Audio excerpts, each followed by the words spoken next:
ଆମ ପୃଥିବୀରେ ମୋଟ 5ଟି ମହାସାଗର ଅଛି ଏବଂ ସବୁଠୁ ବଡ଼ ମହାସାଗର ହେଲା ପ୍ରଶାନ୍ତ ମହାସାଗର।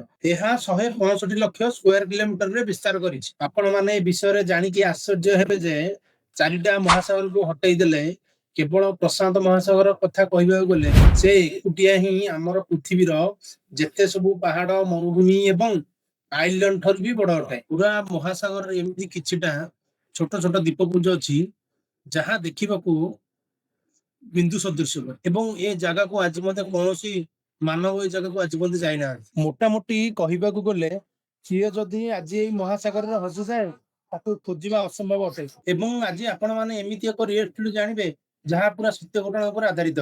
ଯିଏ ଏକ ଛୋଟ ବୋଟରେ ପ୍ରଶାନ୍ତ ମହାସାଗରରେ ହଜି ଯାଇଥିଲେ।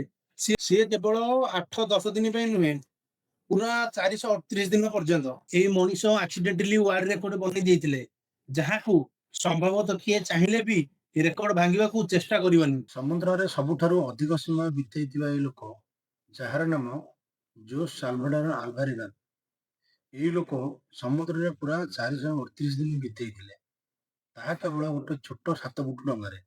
କିନ୍ତୁ ପ୍ରଶ୍ନ ଏଠି ଉଠୁଛି, 4 ମାସ ଧରି ଏଇ ଭୟଙ୍କର ସମୁଦ୍ରରେ ଏ ଲୋକ ଏକୁଟିଆ ବଞ୍ଚି ରହିଲା କେମିତି? ପୁଣି ଏଠି ପ୍ରଶ୍ନ ଉଠୁଛି, ଇଏ ସମୁଦ୍ରକୁ ଯାଇଥିଲେ କାହିଁକି? କଥା ହଉଛି 2012 ମସିହା ମ୍ୟାକ୍ସିକୋର ଗୋଟେ ଛୋଟିଆ ଗାଁ କଷ୍ଟାଜଲ।